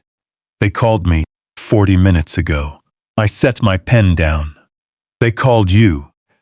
They recognized your name from a dossier that circulated in certain specialized circles years ago," Arthur said, a note of quiet satisfaction in his voice. "They informed Dominic's office that they were refunding his retainer in full and could not assist with the request. They didn't offer an explanation." I recalled what Ray had said about the choices desperate men make. Dominic had just learned that a professional investigative firm, people who made their living gathering intelta, took one look at his request and chose to walk away from the money. It was a message that would sit in his chest like a thorn, sinking deeper as time passed. He just didn't understand what it meant yet. "He's rattled," I said. "He should be," Arthur agreed. But a desperate man facing criminal exposure with no exit strategy doesn't become cooperative. He becomes dangerous. His tone grew direct. "What's your timeline, Eugene?" "I need one last piece," I said. "Ray is monitoring his communications through FinCEN. When Dominic gets scared enough to reach out to the people above him, the ones actually operating the network he serves, that communication becomes proof of conspiracy to obstruct justice. That closes the net from the top down rather than the bottom up. And then we hand everything to the right people and let the system do its job." I looked down at the notepad. "Before any formal action is initiated, I want Claire's name completely removed from those LLC filings. That is non-negotiable. I can file a motion with a federal judge before the close of business tomorrow," Arthur stated. "With the forgery affidavit and the forensic accounting certification, it won't be contested." "Make it happen," I said. "And Arthur, your contact in the DOJ's Public Integrity section, the one who's been building the case against Mercer. He's lined up. I want material in his hands before tomorrow morning.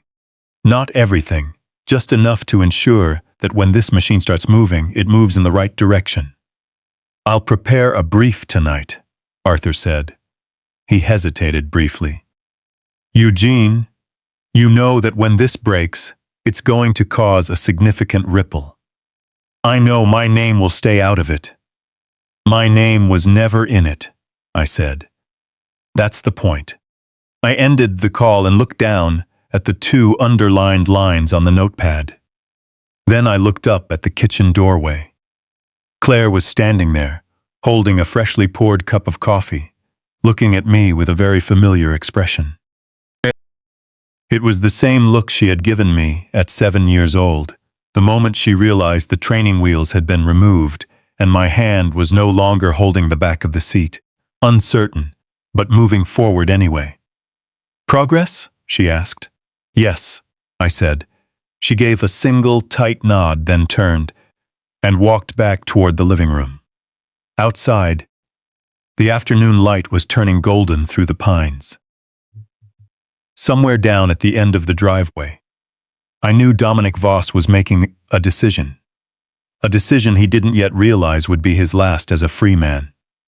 Night fell quickly, the way it usually does in October in Virginia. 1 minute, the tree line was bathed in gold, and the next, everything turned dark and cold, with stars cutting through the sky. Claire went upstairs to bed at 8, holding the railing with one hand as she moved up the steps. The sheer exhaustion of 2 days of sustained fear had finally caught up to her.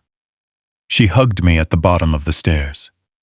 Not a quick, routine hug, but one she held for several seconds, communicating things neither of us was quite ready to put into words. I held her until she stepped back first. Sylvia came out to the porch at 8:45, carrying 2 mugs of tea, moving through the dark without needing to turn on a light. After 25 years in this house, she knew every floorboard, every step, and every inch of space between any 2 rooms. She handed me a mug and sat in the chair near mine without an opening line. We sat in silence for a while. The woods made their distinct October sounds, the dry rustle of leaves not quite ready to fall. Something small moving through the brush at the edge of the trees, and the long, low sigh of pine branches in a wind that was carrying a sharp winter edge. She's in a better place going up those stairs than she was coming down them this morning, Sylvia said finally. She ate dinner, I noted.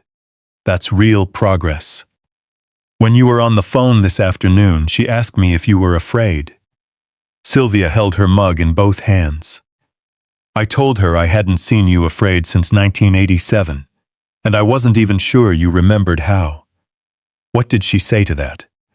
She said that was either deeply reassuring or deeply alarming, and she hadn't decided which. Sylvia turned her head to look at me. I told her both could be true at the same time. I almost smiled. Almost. Sylvia set her mug down on the porch railing and turned to face me directly. I sensed the shift in her, the subtle realigning of her posture when she was preparing to lay out something she had been holding on to and was now ready to deliver. Eugene, she said, her voice dropping into a steady register. I need to tell you something. And I need you to listen without dropping into mission mode. Don't evaluate it like intel to be cataloged. Just hear it as something I'm telling you because you have a right to know. Go ahead. 4 months ago, she began. A former colleague of mine at the NSC reached out. He'd seen Dominic Voss's name flagged in a financial intelligence summary tied to some offshore accounts they were monitoring. Nothing actionable at the time, just a flag. She looked me dead in the eye. He called me because he knew Claire was seeing someone by that name, and he felt I should know. The porch was dead quiet. You knew, I said. Softly. I knew there was something wrong with him, Sylvia said, her voice clear and direct. I didn't know the full extent. And I didn't tell you because... She paused, recalibrating.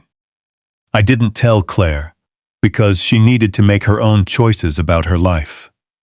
She was 32 years old, and I wasn't going to strip away her autonomy based on a flag in an unverified summary report. And you didn't tell me, I added carefully, because you knew what I would do. Sylvia didn't break eye contact. Yes. I absorbed that for a moment. The wind stirred the pines, the cold biting deeper now. You were protecting her right to choose. I told myself I was protecting her right to choose. Sylvia agreed evenly. I was wrong. I've carried that thought around since yesterday morning, and I won't sugarcoat it. Her voice tightened for a brief second, the only visible crack in a surface that had been completely solid for 2 days. I should have told her what I knew. Not everything, but enough. I thought I was giving her space. What I was actually doing was giving him time.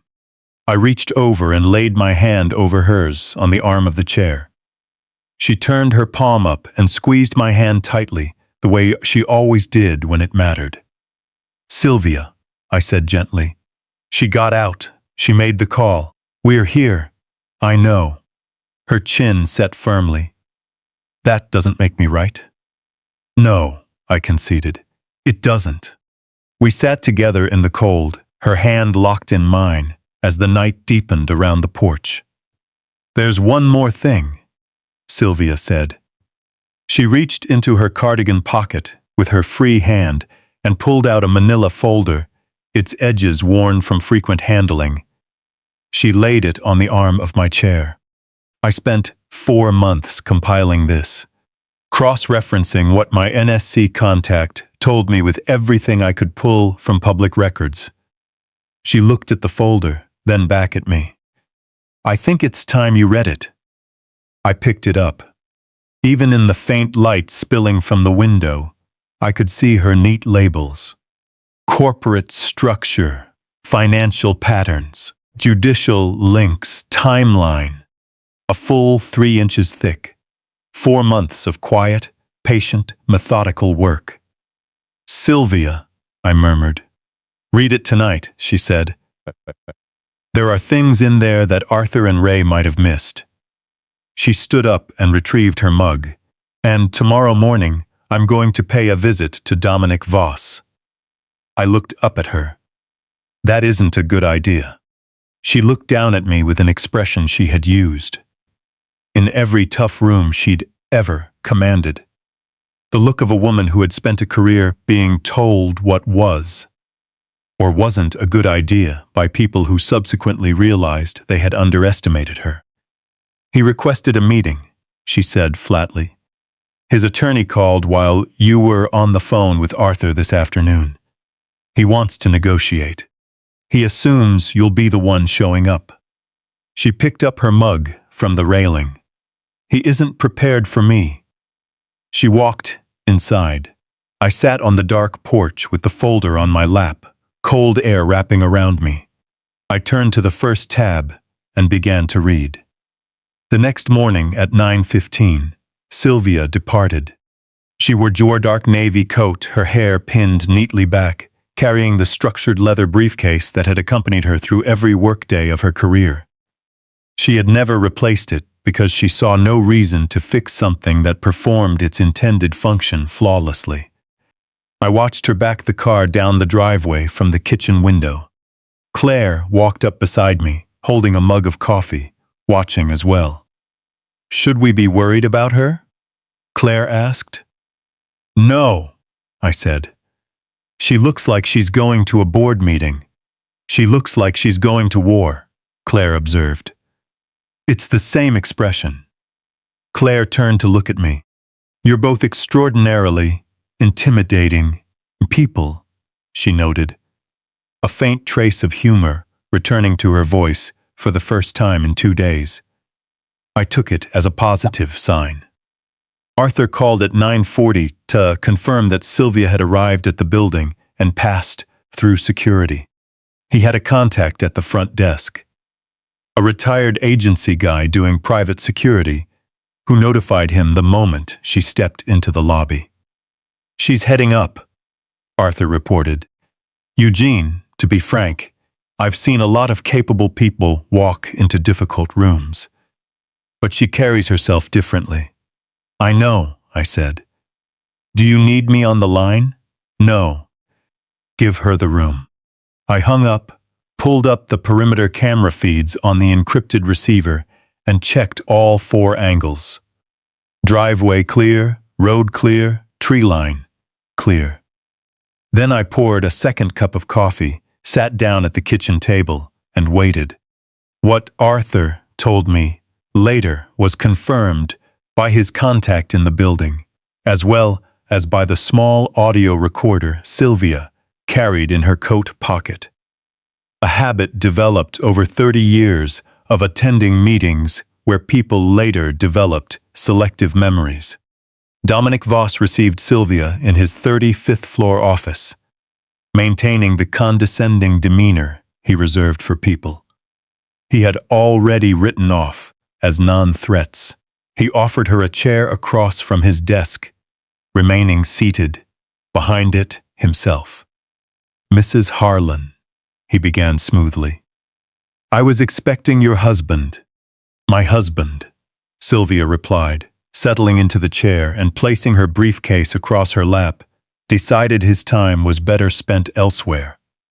I trust that won't inconvenience you. Dominic studied her for a moment, then leaned back in his chair, that calculated posture men assume when trying to project an ease they don't actually feel. I asked for this meeting because I believe we can resolve this situation in a way that works for everyone. Claire is a good woman. I want her to be secure and protected, but she made certain decisions regarding firm capital that created legal exposure for both of us. I don't think she fully realized. Mr. Voss, Sylvia interrupted cleanly. She unclasped her briefcase, pulled out a single folder, placed it on his desk, and opened it to the first page. Judge Harold Mercer received $180,000 from an LLC tied to your corporate network over an 18-month period, categorized as legal consulting fees. She flipped to the next page. Your domestic development firm hasn't completed a legitimate residential sale in over 2 years.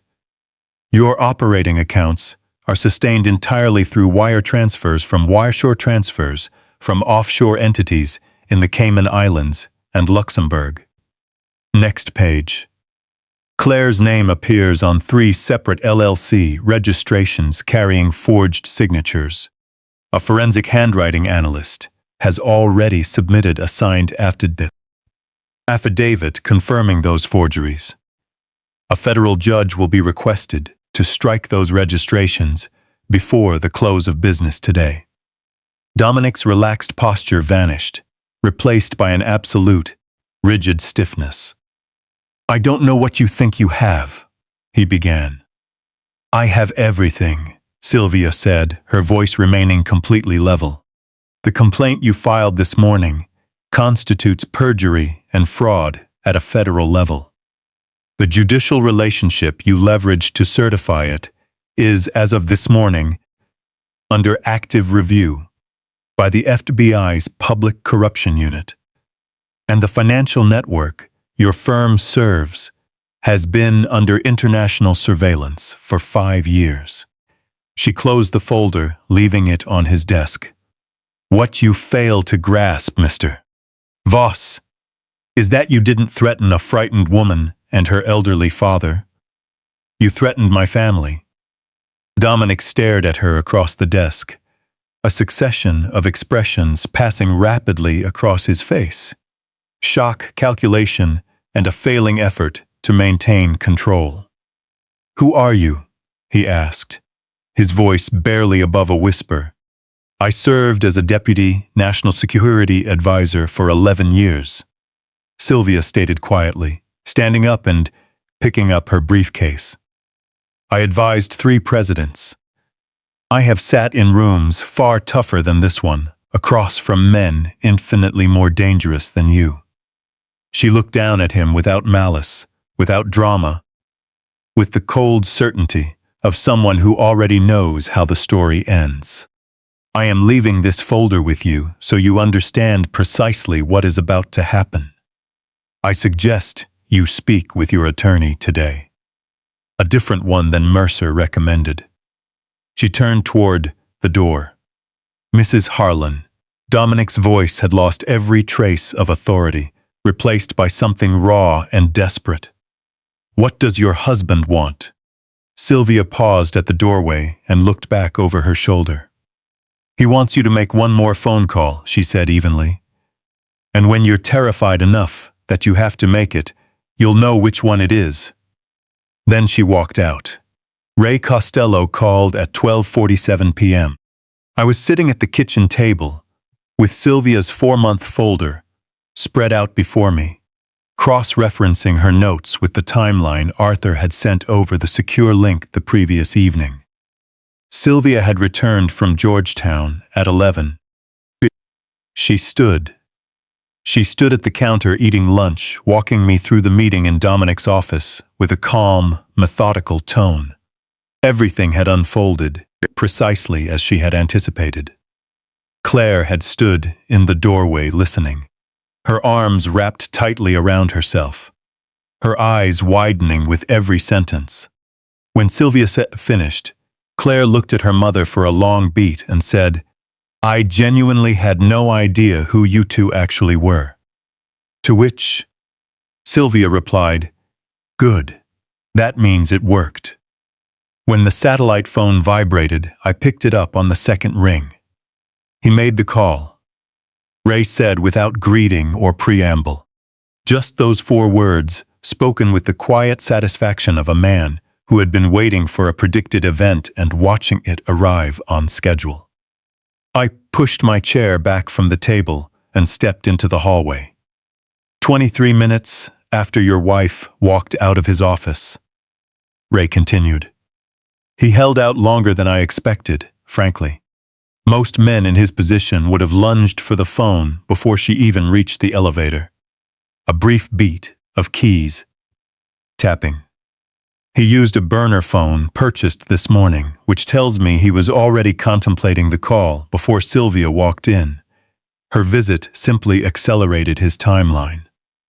But he was already terrified. Who did he call? A number routed through 4 jump nodes that terminates at a server cluster in Nicosia. Cyprus, Ray explained.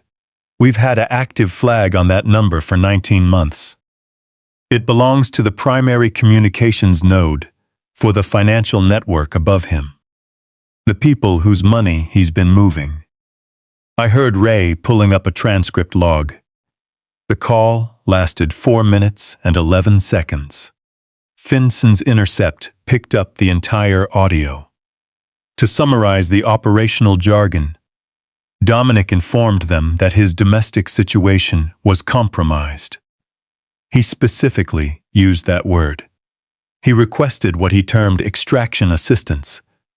He asked them to make his legal exposure disappear, which, in the language of that network, means helping him flee. I noted. Precisely, Ray confirmed. Another pause stretched over the line. They refused him. The hallway was dead silent. They cut him loose, I said. They didn't even let him finish his sentence, Ray said, a cool edge in his tone. When you're a middleman for an organization like that, and you become a liability, they don't send help. They go dark. They let the hammer fall, and they move their assets elsewhere, before your door gets kicked in. Ray's tone shifted back to business. Here's the critical part. Eugene. That call. A domestic operator reaching out to a foreign financial network requesting assistance to evade federal law enforcement. Constitutes conspiracy to obstruct justice under Title 18, Section 1512. It's the definitive evidence tying everything together. Wire fraud, money laundering, identity fraud against Claire. It connects the entire domestic structure. It connects the entire domestic structure directly to a foreign criminal enterprise, elevating the case to an entirely different tier of federal jurisdiction. That closes the net from the top, I said. Arthur submitted the formal DOJ referral to the Public Integrity Section at 8 this morning, Ray noted. I've been feeding wire data to my Treasury contacts all day. Dominic's phone call was the final piece. I'm officially logging it and routing it directly to the federal prosecutor Arthur designated. A short pause followed. Eugene, a federal judge will sign the arrest warrants within 2 hours. You should know that. I leaned back against the hallway wall, looking up at the ceiling.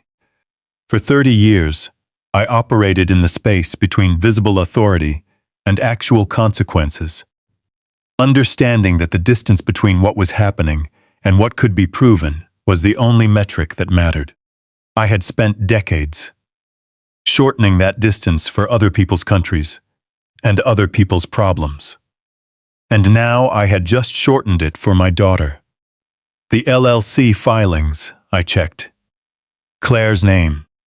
A federal judge signed the expungement order at 10:52 this morning. Ray answered immediately. Arthur filed the motion with the forgery affidavit at 7:45. The order came through 3 hours and 8 minutes later. Fastest turnaround I've seen on a contested motion in 26 years. He paused for emphasis. As of 11 o'clock this morning, Claire Harlan's name no longer exists on any active corporate filing in the United States. It's done. A feeling washed over my chest that I couldn't quite label. Not relief. Relief implied I had been uncertain of the outcome, and I hadn't been. It was something quieter than relief. The sound of a heavy door closing after holding it shut for 2 long days. Ray, I said, thank you. Don't thank me, he replied, echoing his words from the day before. Just make sure the right things happen in the right order. The line was quiet for a second. For what it's worth, I've been tracing money for the federal government for 23 years. I've pulled threads on cartels, terror networks, and sanction evaders. Dominic Voss is the first man I've ever seen hand prosecutors a complete, airtight case against himself in under 48 hours. A beat of silence. Your family did that. Eugene, not me. He hung up. I stood in the hallway for a moment, letting the silence settle around me. Then I walked back to the kitchen doorway. Claire was sitting at the table, staring absently at her hands resting flat on the surface. Sylvia was standing at the counter, with her back turned, rinsing a dish, giving Claire space. I pulled out the chair across from my daughter and sat down. Claire, I said softly, it's over. She looked up, her eyes searching my face the way she had her entire life, looking for the underlying truth beneath my words. It's over, she repeated. Your name has been expunged from every document he put it on. The legal action against you has no standing. The people who need to know what he did know everything. I met her eyes directly. It's completely over. Claire covered her mouth with both hands. Her shoulders hitched, once, twice, and then dropped as she let out an 8-month-long breath in a single shuddering exhale. She pressed her forehead against the table, her body trembling with quiet, silent sobs, the release of a person who had been braced for impact for so long that discovering the danger was gone caused its own kind of collapse. Sylvia moved across the kitchen in 4 swift strides, placing her hands on Claire's shoulders and pulling her close. I didn't move. I sat across from them, letting the moment unfold. Some things needed to happen without interference, and this was one of them. After a long while, Claire raised her head. Her face was flushed and wet, bearing a look of complete, unburdened relief I hadn't seen in 2 days. She looked at me, her voice trembling. What happens to him now? That, I said quietly, is no longer our concern. Arthur called at 3:48 p.m. I walked out to the porch with the phone, where the afternoon had turned cold and clear. The kind of crisp October day that made Virginia look like a painting. They went in at 3:30, Arthur reported. 12 minutes ago. How many? 4. 2 from the Bureau's counterintelligence division, 2 from financial crimes. His voice was steady and professional. No announcements, no press. They cleared security using credentials that won't appear on any public federal roster, per your request, which I passed along. A brief pause. Dominic was in his office. He didn't attempt to leave. I think by that point, he understood that leaving was no longer an option. I looked out toward the tree line, the pines dark against the bright sky. Mercer, I asked. Taken into custody at the courthouse at 3:15, Arthur said. His clerk called his attorney before agents even reached his chambers. The attorney arrived 6 minutes after the agents did, which tells you everything you need to know about that relationship. A quiet beat passed. Eugene, it was clean. Everything happened exactly the way it needed to. I thanked him and ended the call. I stood on the porch for a moment, holding the phone loosely in my hand. Then I stepped back inside. Claire was at the kitchen sink, washing coffee mugs with her back to me. Sylvia sat at the table, reading a book from the stack beside her chair. One of those thick, serious nonfiction volumes she had read since the day I met her. The kitchen was warm, filled with the aroma of the soup Sylvia had started an hour ago, while the wood stove in the living room threw a steady, deep heat. The entire house possessed a quiet quality that hadn't been there 24 hours ago. The profound peace of a place where a threat had been met, contained, and permanently erased. Claire turned around when she heard me come in, reading my face. She'd been learning how to do that over the last 2 days. Now that she knew what was hidden beneath the surface, she could read it in a way she never had before. It happened, didn't it? She asked. It wasn't really a question. It happened, I said. She let out a long, slow breath and turned back toward the sink. Her shoulders dropped 2 inches from where she'd been holding them tight. Are they in federal custody? Both he and Judge Mercer? Claire stood quietly for a moment. She turned off the faucet and dried her hands on the dish towel hanging from the oven handle. Slow, deliberate movements, like she needed something simple to anchor her attention. Then she turned back around, leaning her back against the counter, looking at me with a mixture of relief, sheer exhaustion, and something older beneath it all. "Dad," she said, "can I ask you something? Go ahead." All of this, she gestured vaguely, taking in the last 3 days and everything that had unfolded. Was any part of this hard for you? Or was it just automatic? Is this just what you're trained to do?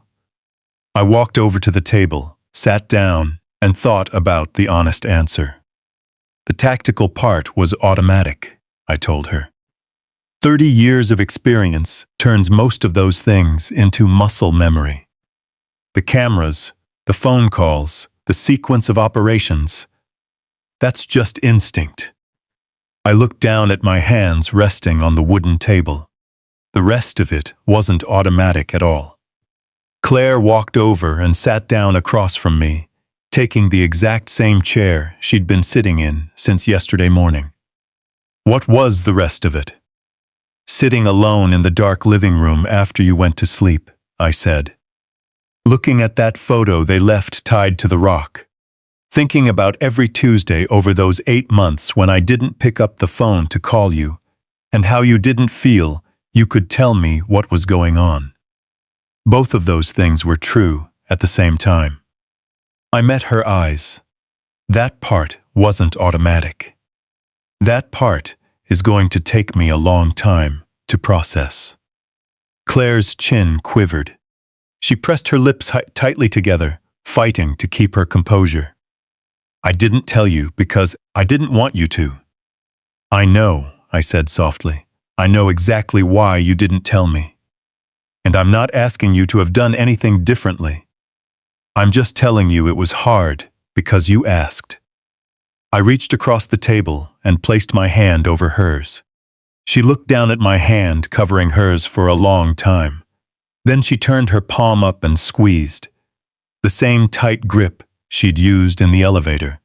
The same grip on the stairs. The same grip she'd used growing up when one of my hands could easily cover both of hers. 3 words, she whispered. 3 words, I said. Anytime. Under any circumstances, those 3 words are all it ever takes. Across the table, Sylvia looked up from her book, met my eyes for a second, and looked back down without saying a word. Outside, the late afternoon. The late afternoon sun turned to amber through the pines, casting long shadows across the yard.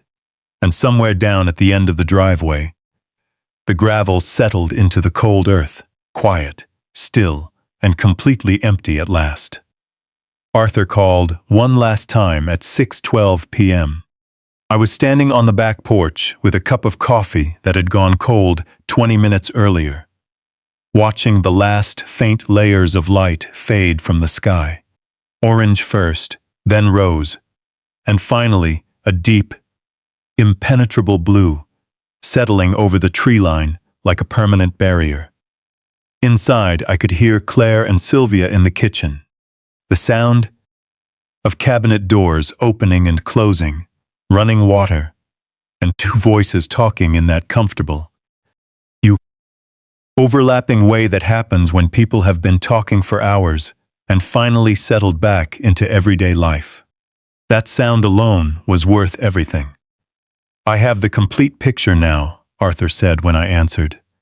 Do you want the full breakdown, or just the summary? Summary, I said. Summary is executed properly, completely, and accurately. A brief pause. The full picture is a bit more interesting. I set my cold coffee on the porch railing and leaned against the post. Tell me, Dominic was processed and booked into federal custody at 4:45, Arthur said. His attorney arrived at 5, the one Mercer recommended, which tells you the attorney hadn't realized what kind of situation he was walking into. The lawyer asked which agency was holding his client.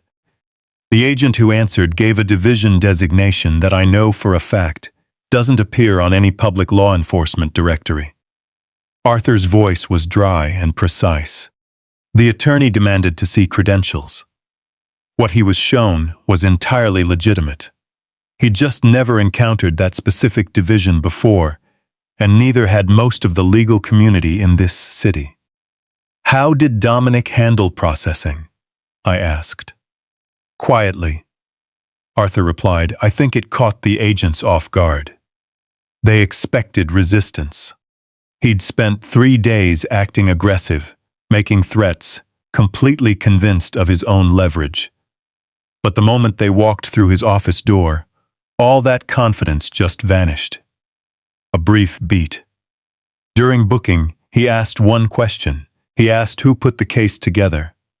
What did they tell him? They informed him that the investigation drew from multiple sources and that full disclosure would be provided through appropriate legal channels. Arthur's tone carried a faint trace of satisfaction, which, as far as statements go, was technically accurate. And then, Arthur said. He asked if he could use his phone. They permitted him one personal search, standard procedure. He typed a name into the browser. Arthur hesitated, and for a moment I heard something that was almost a dry chuckle. He typed your name, Eugene.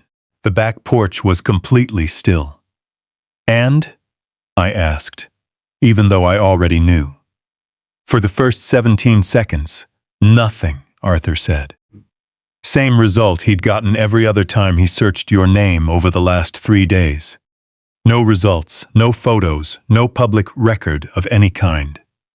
Arthur's voice was steady and deliberate, measuring out every word. Then the page loaded. Just a single result. A brief Wikipedia entry, short, no photograph attached. It took him about 12 seconds to read it. Arthur paused. Then he set the phone face down on the table, looked at his attorney, and, I'm quoting the agent on duty here, said, Tell them I'll cooperate fully with everything. Tell them whatever they need. I'll give it to them. His lawyer started advising caution, and Dominic said, I'm done taking advice from people who have no idea what I just read. I picked up the cold coffee, took a sip, and looked out into the dark tree line. What did the entry say? I asked, just to complete the moment. 19 words, Arthur said. Eugene Harland. 19th Director of the Central Intelligence Agencies. Served 2001 through 2018. Distinguished Intelligence Medal Citation classified. Currently retired, 19 words. 30 years of service. The only version that existed on the public record was 19 words with no photo attached. Exactly the way it was meant to be. Exactly as it should be. The cooperation agreement, I asked. Claire's name is completely scrubbed from the filings? Her name doesn't appear anywhere in the federal case. Arthur answered immediately. The expungement order this morning removed her from the corporate registrations. The fraudulent complaint Dominic filed was formally withdrawn, and the court record was annotated to reflect a bad faith filing. Judge Mercer's involvement in certifying it has been referred as a separate matter to judicial conduct authorities. He paused. As far as federal records are concerned, Claire Harland is a private citizen with zero connection to this case, other than being the target of identity fraud. That fact is officially recorded, and Dominic confirmed it in his initial statement. Something deep in my chest finally settled into place. And the network above him, I asked. The 11 countries, FinCEN and the Bureau are already coordinating with Interpol and foreign financial intelligence units, Arthur said. That investigation will take years to fully unpack. Dominic's cooperation makes him a key asset. He understands the domestic architecture of the entire operation. His attorney will spend the next 6 months negotiating the value of that cooperation. Another pause. Eugene, he isn't walking away clean, but he'll likely end up in a very different facility than a maximum security federal penitentiary after a long time. That's the system working, I said. Yes, Arthur agreed. It is. I thanked him. He told me not to mention it. I ended the call. I stood on the dark, cold back porch for a few minutes, listening to the wind through the pines and the faint, warm sound of my wife and daughter talking in the kitchen behind me. Then the back door creaked open. Claire stepped out, holding 2 mugs of fresh, steaming coffee. She was wearing my old barn jacket over her clothes. She'd grabbed it off the hook by the door because of the cold, and it just happened to be there. She handed me a mug. Your coffee went cold, she said. I watched you from the window. I kept thinking I should bring you a fresh cup, and then I kept waiting, until I realized how ridiculous that was. I took the cup. It was hot, strong, and I held it with both hands. Claire pulled my barn jacket tight around herself, looking out at the tree line, her breath puffing in the crisp night air. She stood quietly for a moment. Not the frightened silence of the last 3 days, but a different kind of quiet. A silence with room to breathe. Is it really over? She asked. The part that was ours to handle, I said. Yes, she gave a slow, quiet nod, staring out into the dark pines. I keep waiting to feel something specific, she admitted. Relief, I guess, or I don't know. Something that feels like an ending. Sometimes it doesn't feel like an ending, I told her. Sometimes it just feels like tomorrow morning arriving on schedule. Claire thought about that for a moment. Then she leaned her shoulder against mine, just like she used to do when she was small enough to fit under my arm. Together we looked out into the October night. Dad, she whispered softly, thank you for coming. 3 words, I said. That's all it ever takes. The pines stood silent in the dark. Above them, the sky was thick with stars, and the gravel at the end of the long driveway lay quiet, cold, and empty. And that was exactly how it was going to stay. Sometimes people ask me what the hardest part of that week was. They assume I'll say the rock coming through the window, or the photo of Claire sleeping, or the moment I unlocked that safe, for the first time in 6 years. It wasn't any of those things. The hardest part was sitting in the dark, on a Tuesday night, realizing I had spent 30 years protecting strangers, yet had gone months without make simple phone call to the person I loved most. If there's one thing I can leave you with, it's this. Don't be like me. Don't let the people you love become the people you forget to check on, the people you forget to check on just because you assume they're doing fine. Strength without presence is just an excuse for absence.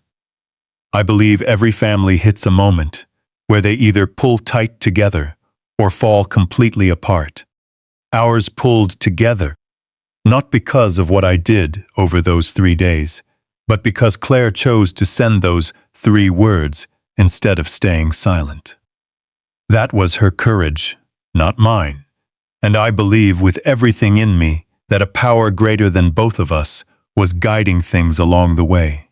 God.